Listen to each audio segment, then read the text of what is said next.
hagiye guhinduka ibintu muno. It could be that someone will change the heart here. Bwana sifiwe sana. Praise the Lord so much. Hallelujah. Hallelujah. Kabiri, in the book of Hebrews chapter 2, umurongo wa 5, verse 5, havuga amakuru y'ukuntu Imana ikunda umuntu. Biting people, animals are killing people. Kubera ko niko Imana yari yarababwiye. Because that's what God had told them. Nimukora ibinyuranyije n'ibyo because of the grace. Bwana sifiwe. Praise the Lord. Kubw'ubuntu bw'Imana, because of grace of the Lord, Imana igiye kugarura ubutware. He's bringing back as He loved us.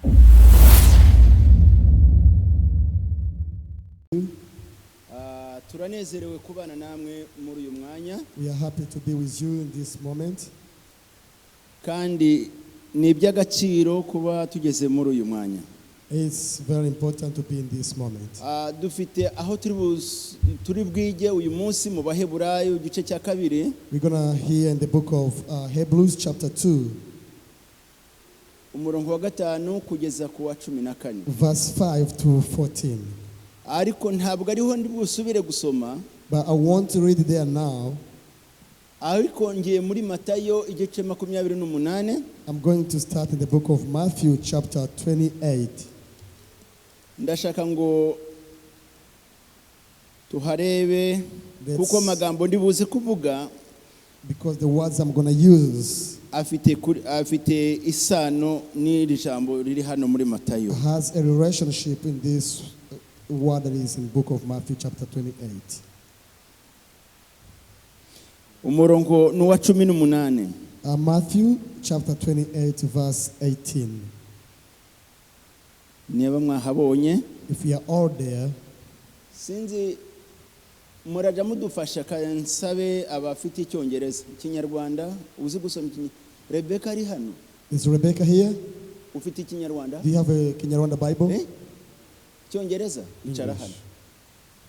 Igira hino. I want you to sit in front.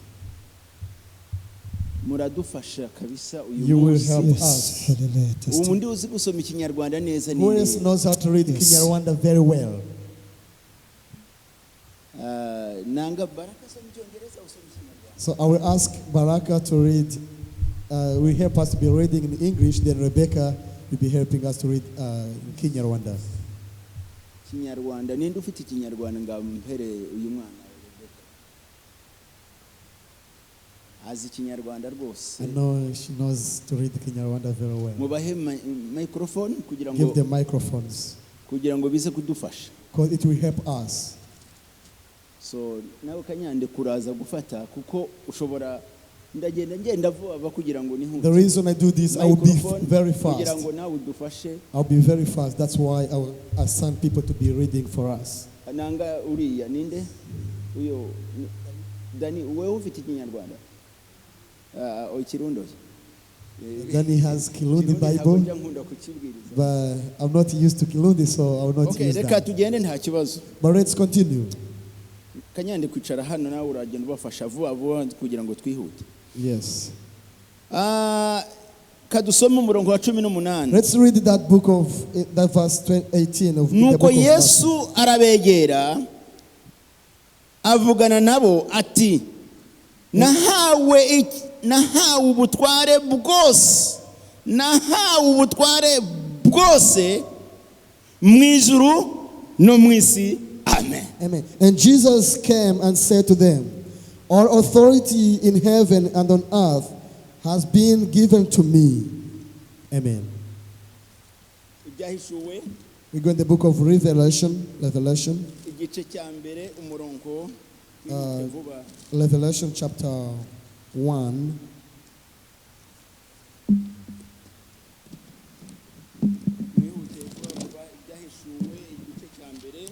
Revelation, in the book of Revelation chapter 1. Verse 18 again.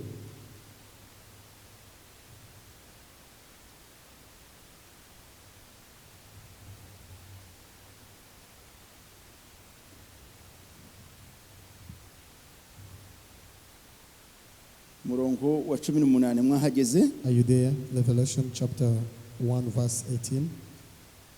Soma niba mwahabonye.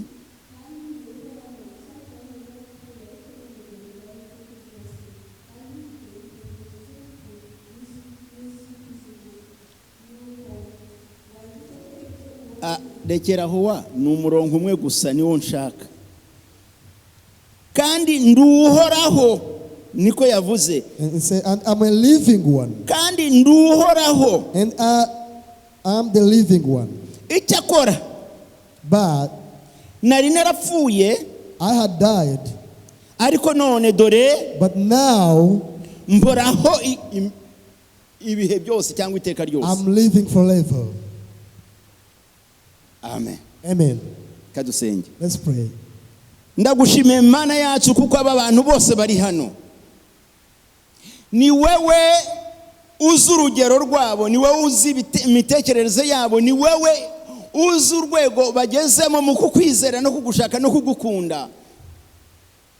Ni wewe ushobora kubatekerera, ni wewe ushobora kurema imitima yabo, ni wewe ushobora kurezana ibyishimo mu mitima yabo, ni wewe ushobora kongera kubazamura unyujije mu ijambo ryawe.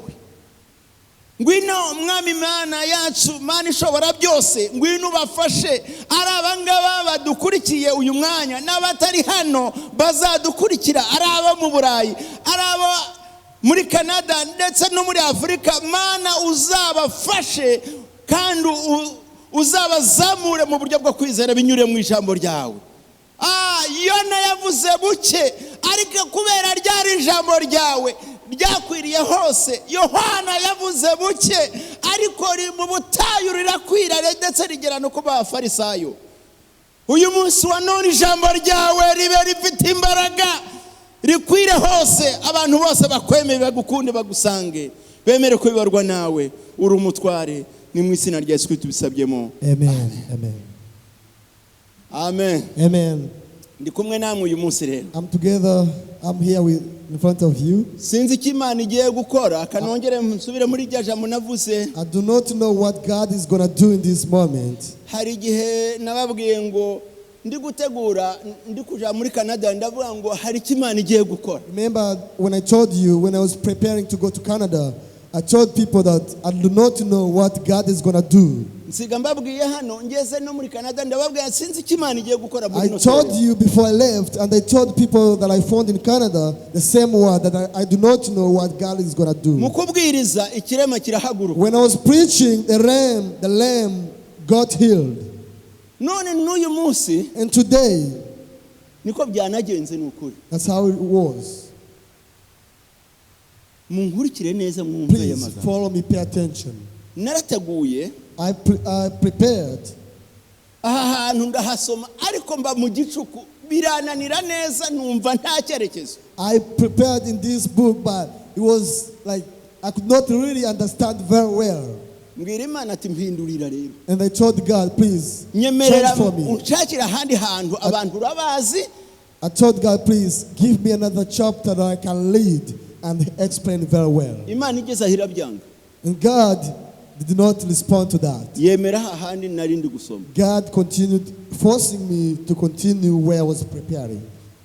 Ahubwo icyo yankoreye. But what God did to me, Ndi aho nkorera saa 9 nja ngira amasengesho yanjye ndi gukora. at my work, I always have a time that I pray Mwanya wo at 3 gusenga o'clock. irambwira ngo noneho hantu wasomaga umutwe wawe warashatse w'ijambo ntabwo ari ryo dore iryo nguhaye niri. Now when I was working at 3 o'clock, when I prayed, God told me the theme that you prepared is not what you're going to preach. I'm going to give you a theme that you're going to preach on. Noneho uko nabandi kugenda nabandi gukora nkabwirwa ibyo ndi busobanura aho hantu. So when I was working in the company, God continued delivering me what I would speak on this Nimirongo one. ikaza nkabamzi ayo magambo ariko simenye naho iyo mirongo iri ariko Imana ikambwira. So I know the verses that I would use, but I did not remember very well where to find them. But God helped me. He continued telling me where the verses are. Bishaka kumenyesha ngo hari Imana ishaka gukora muri. This shows that God has something He's going to do here. Igitangaza ntabwo ari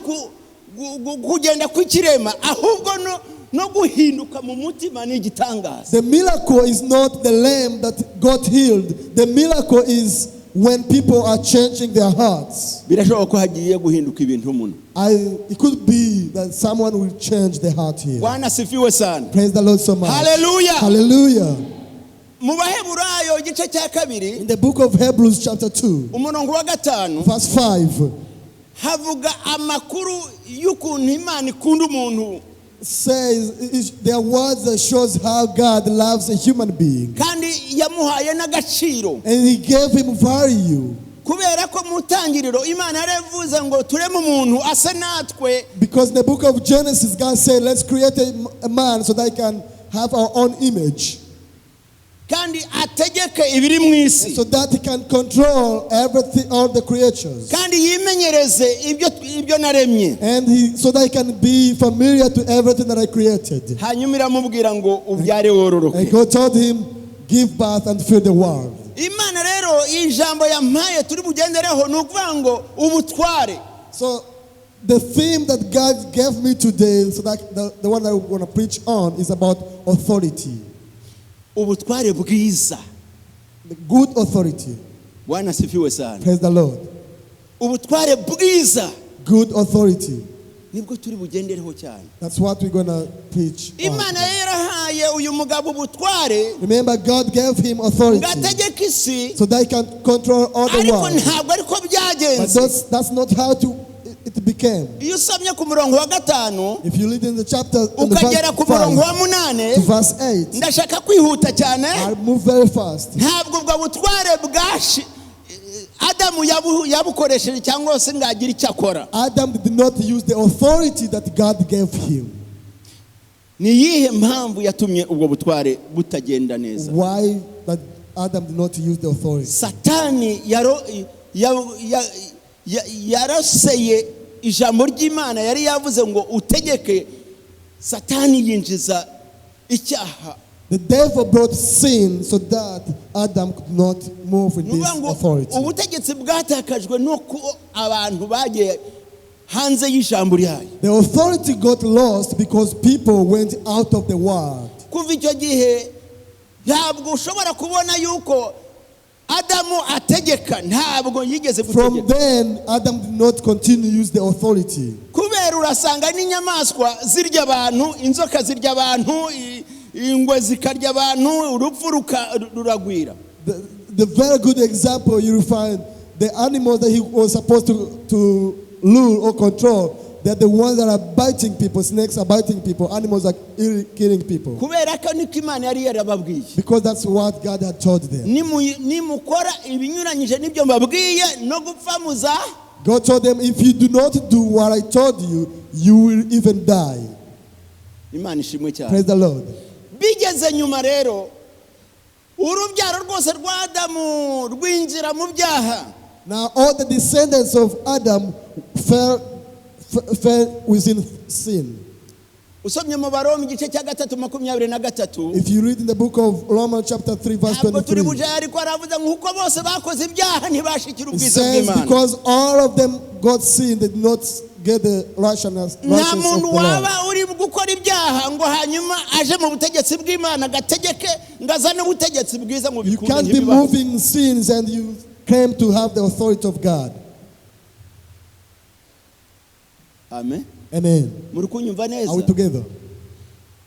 Ariko hepfo mu Baroma aho 24. Now, down in the book of Romans, on that verse of 24, God made a plan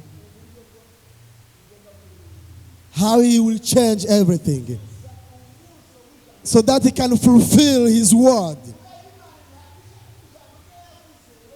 Because whichever word says will never disappear.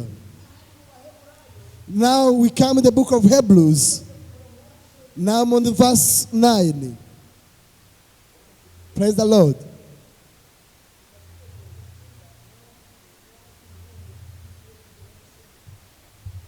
Now from verse 9 to 11 we'll be going very slow. Yes.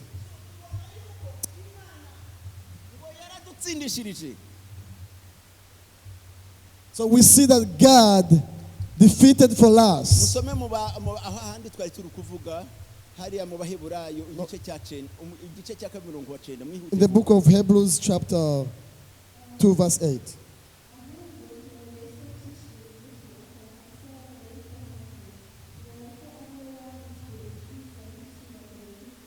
ariwe wambitswe ego nk'ikamba kugira ngo so that kubw'ubuntu bw'iki kubw'ubuntu bw'Imana ngiye kubuvugaho. So I want to talk about the grace of the Lord. But we do see Jesus, who was made. Please stand up.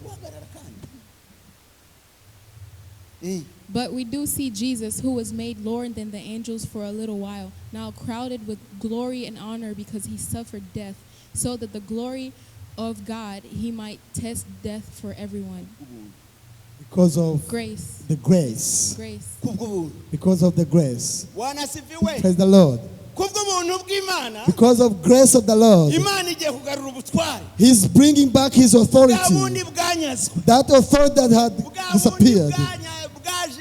bwatumye butagenda neza That authority that was not going the way He planned to. ubuntu bw'Imana. Because of His grace. Sinzi nawe muri byumve neza. I do not know if you are getting this very well.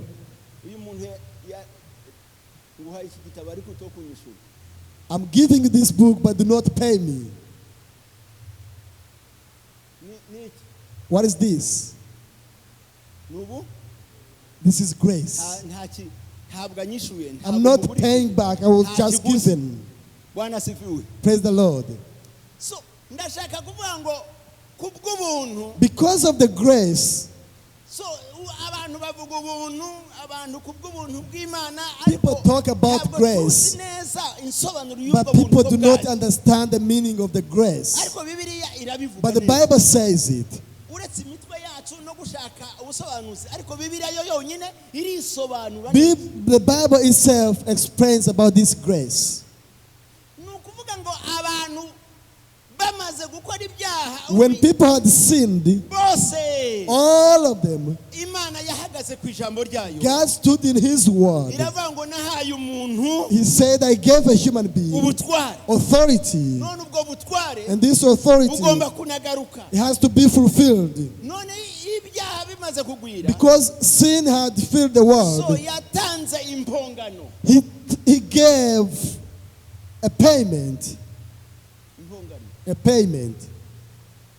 Impongano ni iki wewe ikinyarwanda?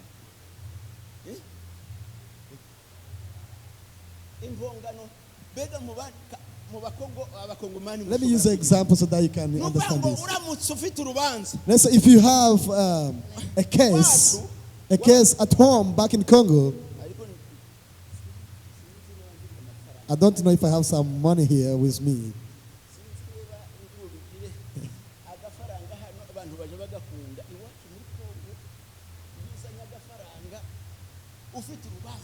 In Congo, if you have a case, any case in the court, I will not take it.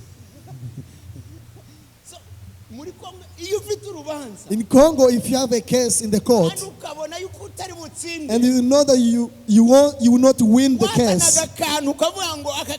you used to get something, money like this. This is money.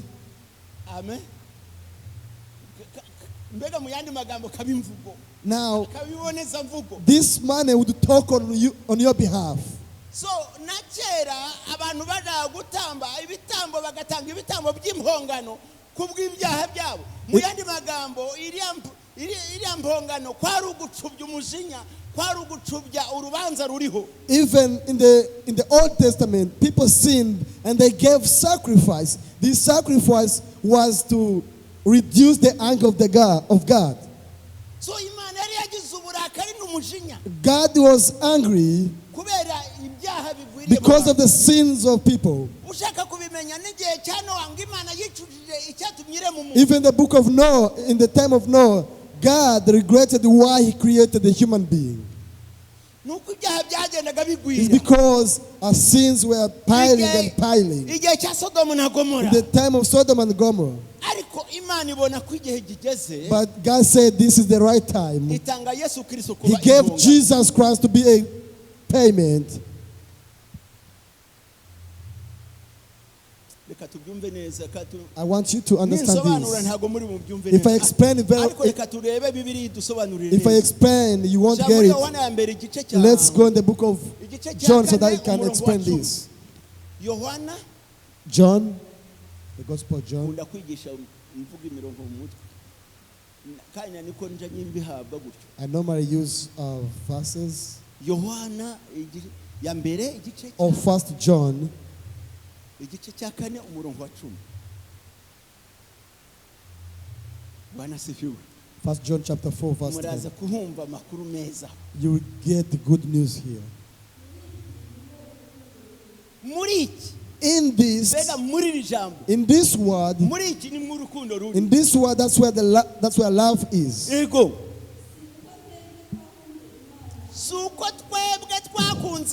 It is not because we loved God. Oh yeah. No. We never loved God.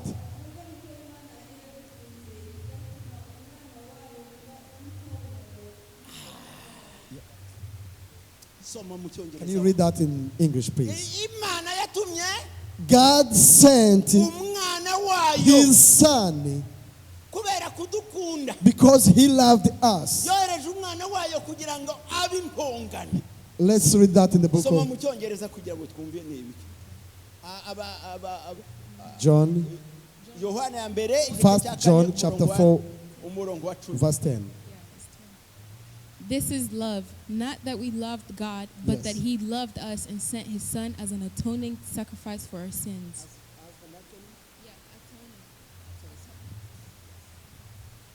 Amen. Amen. Grace. God was angry, and God is the one who was supposed to judge us. He had the case in His hand.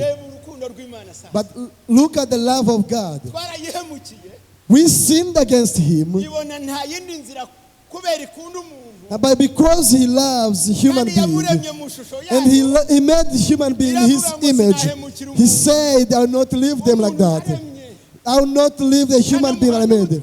The one I gave authority. No, I will not leave him. Because I loved him, I will not punish him.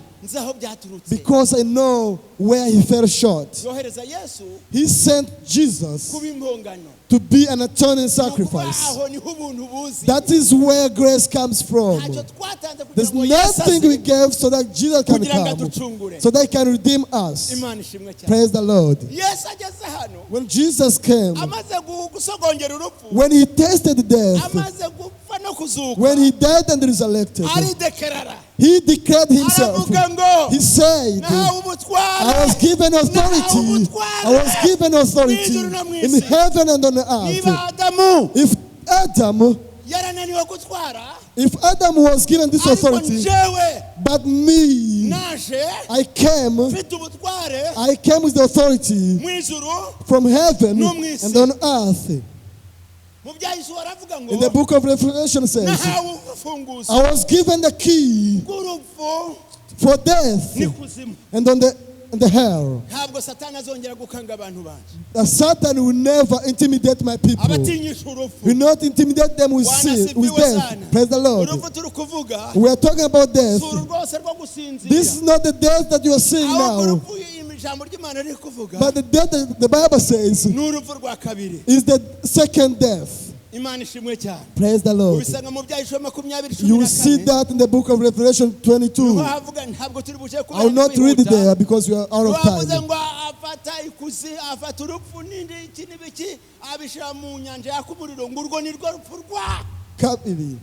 And He said He got the death and threw it in the burning sea. This is the second death. Jesus is on the throne. Ari kungoma, kungoma Yesu yaranesheje, urupfu yarumize bunguri, umwami Yesu ari kungoma, kungoma, kungoma, ari kungoma, kungoma, kungoma Yesu Yesu yaranesheje urupfu yarumize buguri umwami Yesu ari ku ngoma ari ku ngoma Yesu yaranesheje urupfu yarumize buguri umwami Yesu ari ku ngoma. Hallelujah. Jesus is on his throne. He defeated the death. That was the song. Praise the Lord. He's a winner. The devil has no authority upon us. In the book of Romans 3:24, he said, we were justified.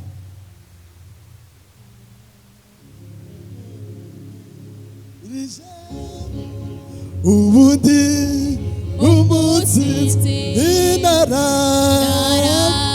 sindishirijwe ubudi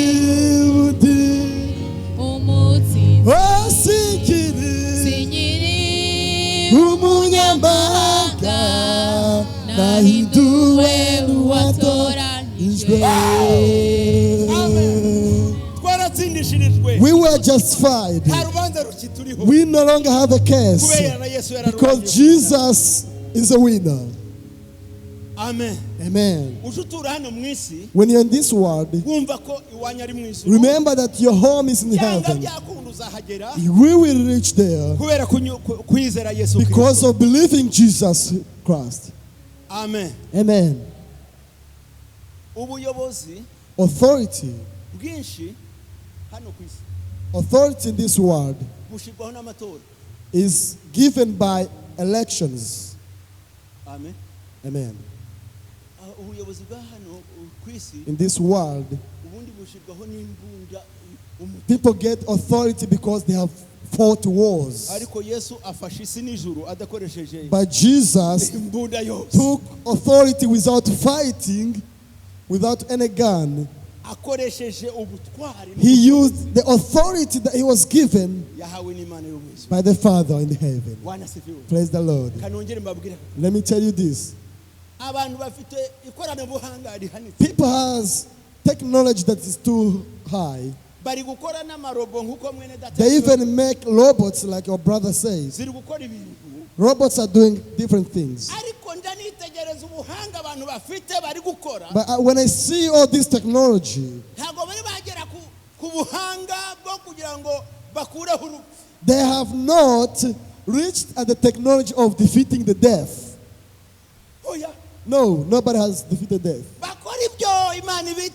They do all that. God is seeing them. You become a powerful president, but at the end, you will die. You have not reached the authority that God has. But look, Jesus, I'm calling upon you guys. I want you to love this gentleman that has the authority upon death, because he raised with the key. He's telling the Russians that stand firm. Do not be afraid, because I defeated the death. What he asked people to do is on the verse of 10th verse. In the book of Hebrews chapter 2 verse 10. So,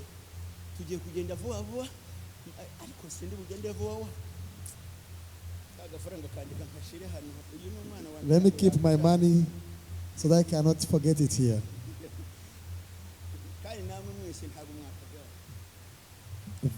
Hebrews chapter 2 verse 10. Verse 10.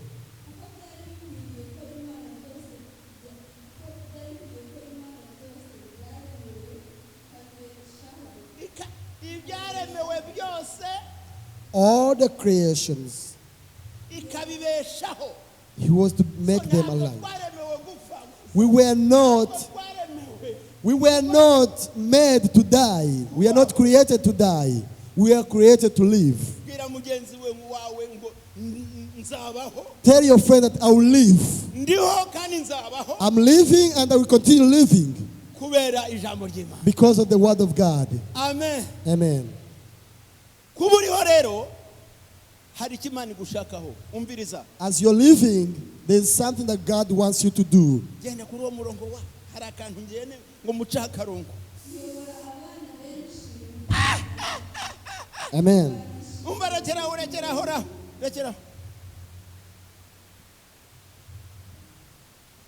Ongera akantu gato. Iyo barabana bose mu bwiza. He brings every child in the glory. This is the good authority. Uyobora abantu bubaha icyerekezo. Good authority shows people the direction. Yesu yaje kuba umwami. Jesus came to be the king. Yaje kuba umutegetsi. He came to be the leader Ngayobora abantu. so that he can guide Mu bintu people. byiza. He directs them to good thing. Bwana sifiwe. Praise the Lord. Abayobore. Leading people. Abaroma 8 muto kujayo. Ndavuga mu mutwe. I don't want you to leave this, but I will cite this. If you want, you can write it and read it from home. In the book of Romans 8:14. But all those that are led by the Spirit, they are children of God. Currently, the church of God is being led by Jesus in the Spirit. Praise the Lord. Second thing, he helps us to imitate God. He's helping us, he's guiding us to imitate God. Please, move very fast. In the book of Ephesians, chapter 5, verse 1. Praise the Lord. Are we together? Jesus is guiding us, is leading us.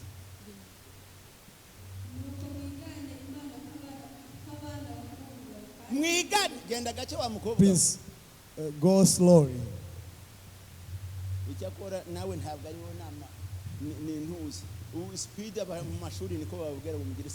I know students, you lead very fast, but now I want you to be slow. I want you to listen to this word.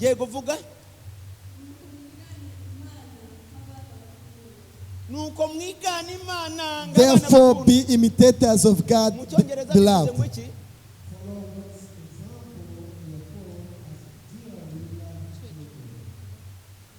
Walk in the way of love just as Christ loved us and gave himself up for us as a fragrant offering and suffering to God.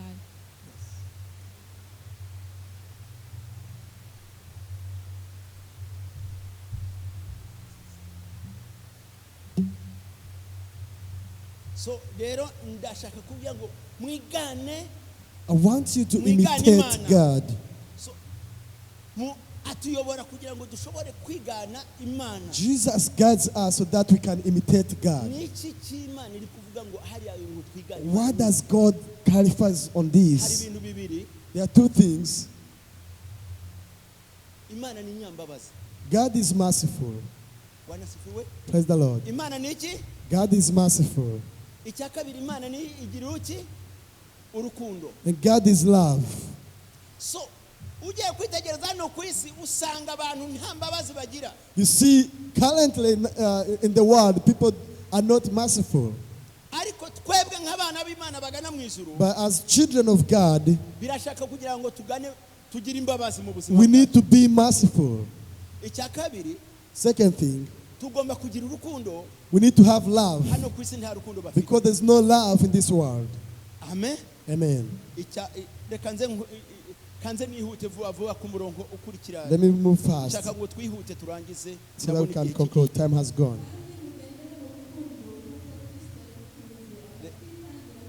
The book of Hebrews, you go back to book of Hebrews chapter 2 on verse 13. Hebrews chapter 2, verse 13. Heb-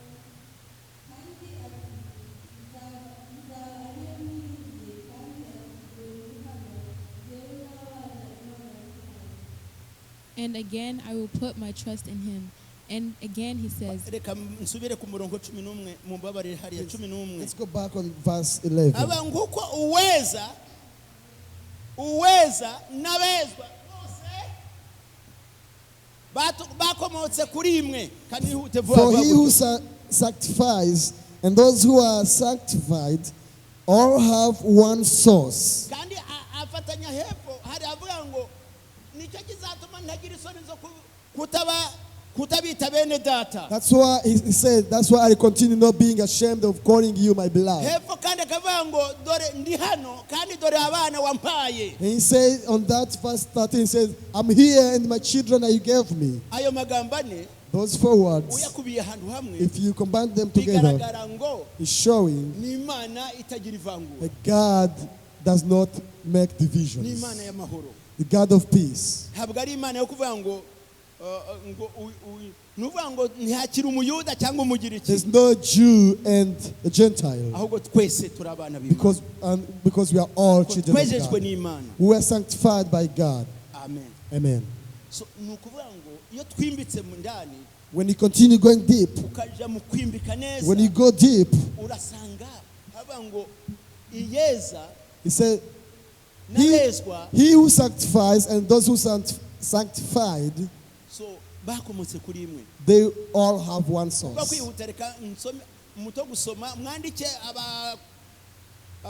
abakorinto ba kabiri igice cya 7 umurongo wa mbere. The book of 2 Corinthians chapter 2 verse 1. aravuga ngo nuko rero bene data ubwo dufite ibyo twasezeranishijwe twiyezeho imyanda yose, twiyeze kw'imyanda yose yo mu mutima, yo ku mubiri n'umutima. It says, now beloved, let's cleanse all that are in and out. hariya havugaga ukweza kwa Yesu Kristo, But here we're talking about the ariko hano sanctifying aravuga ngo of Jesus Christ. twiyeze It twebwe. said, let's clean ourselves. bishaka kuvuga iki? What does it mean? bishaka kuvuga ngo It means tugomba kugira uruhare mu kwiyeza. we should take part in cleaning ourselves. kandi uziyejesha iki? What will clean you or Nukuvuga what ngo will iyi myambaro sanctify yacu you? yezwa no kumesa n'intu Our clothings, they are cleansed. ivemo umwanda n'amazi n'isabuni. We use soap and water to clean our twebwe ijambo clothing. ry'Imana hariya muri Yohana 17:17 aravuga ngo mwereshe ngo ijambo ryawe ni ukuri kandi ubereshe ukuri. nuvuga ngo tugomba gufata ijambo ry'Imana tukiyeza imitima yacu ikabona uko yera. Now, as in the book of John chapter 17, it says, let's have the word that sanctifies us. Imana ishimwe cyane. Praise the Lord. Amen. Amen. tugomba kwera. hari ahantu We need to be holy. Yesu Imana yabwiye Mose, God told Moses usomye mu kuva igice cya 5 nako igice cya 3 umurongo wa 5 in the book of Exodus chapter 5, aramubwira ngo kwetura inkweto zawe it says, take off your shoes, kuko aho ugeze ari ahera. because where you have reached is holy. nuvuga ngo natwe mu kwiyeza And in us being sanctified, tugomba kugira igikorwa cyo gukora, we need to do something. gufata ijambo ry'Imana tukarishira mu bikorwa. We need to get His word and put it in practice. Amen. Amen. gukuramo Take off ukirinda ibyaha. so that you prevent yourself from sinning. murahasoma nimuhagera 3 umurongo wa 5. When you get there, you can read in the verse tugomba 3 and kugira 5. ibintu byo dukora kugira ngo twiyeze twitunganye. We need to do something so that we can be Ndi sanctified. kurangiza As we are finishing, ati aba n'abana wampaye. He said, me and the kids that you gave me, n'abana bo wampaye. the kids that you gave me. abana Imana yampaye reka mpamagaremo ni benshi ariko I know God has given me very many kids, mpamagaremo nduzi. but let me call Anisi few. vayo we. Anis, come on, Anis, one of my kids. Because I'm using other. Imana ntabwo waza hano kweli. Bizimana, can you come forward, please? reka mfate kano kantu ndi kurangiza. Let me use this example as I'm abana concluding. wampaye. kids that you gave me.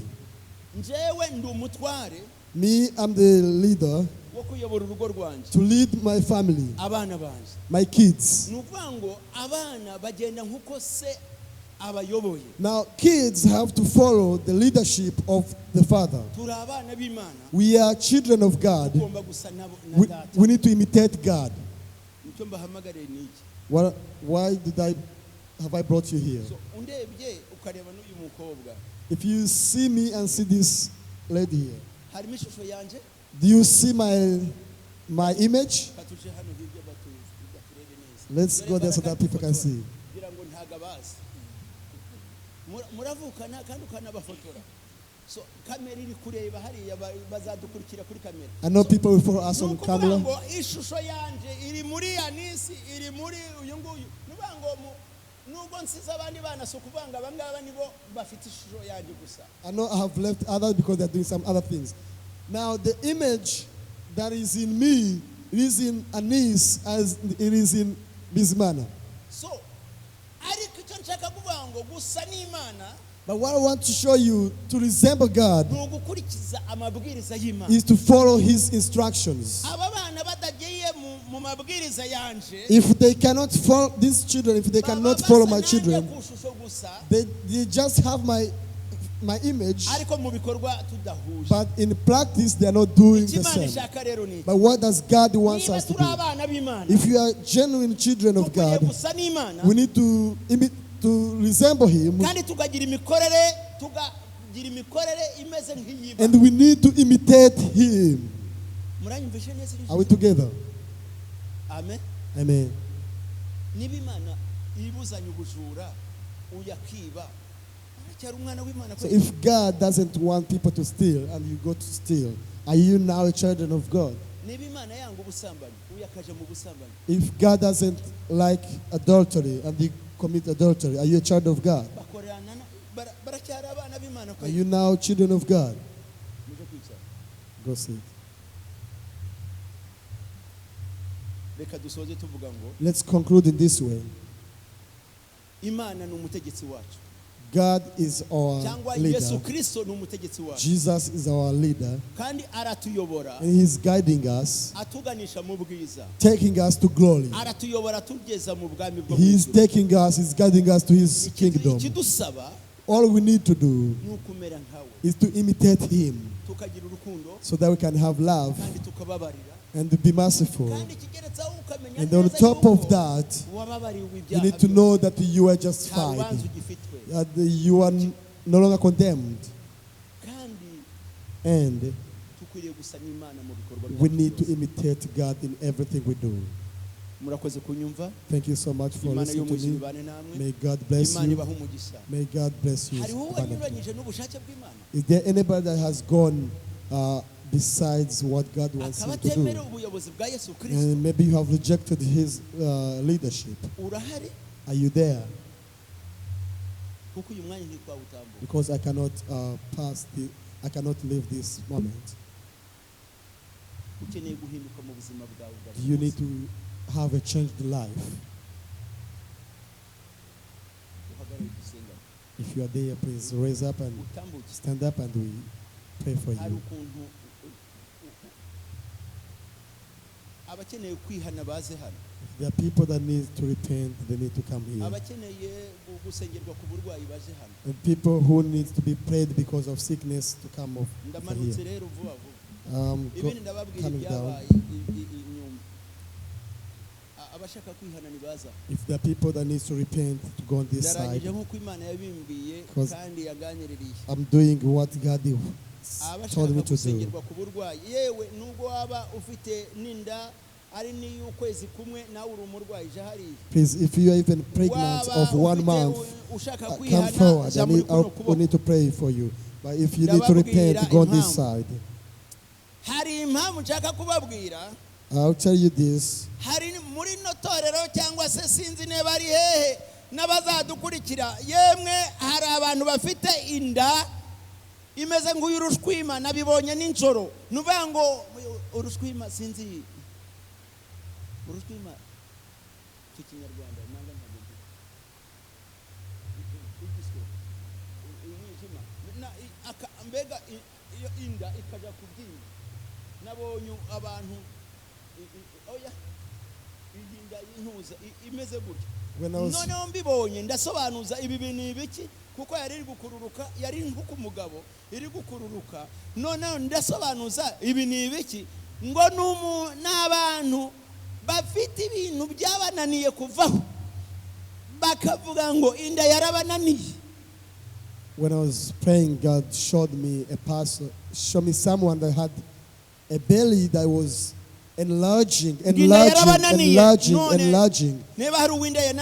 Now, I did not understand this. I prayed to God, what does this vision mean? So God told me that this is someone that has failed to stop. He's continuing saying that my stomach has.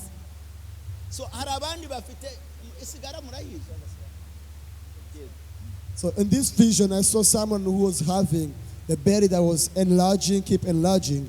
I did not understand what it means. But when I asked God, God told me, these are the people that have failed to stop something because of their stomach. Please forgive me, I'm taking much of your time. But let me finish what God has sent me to do. kuva saa 9 ntabwo nongeye gutora agatotsi nagiraga gutya nkabona ibintu isigara hari abantu muri mwe niba utanayitumura ariko hari ukuntu uwo mudayimoni wumva yuko isigara n'abayitwara ari bafite nk'aka fiere gatoya n'akantu gagize ukaburi hano. And last night from 3 o'clock 3 a.m. I could not sleep. Every time I was seeing someone like taking cigarette. But if you are there and you want to stop it, if you want to stop it, please come forward. So that is the devil that is stopping you from not stopping it. If you are there, please raise up and we're going to pray. Let's go to our knees and say, God forgive me.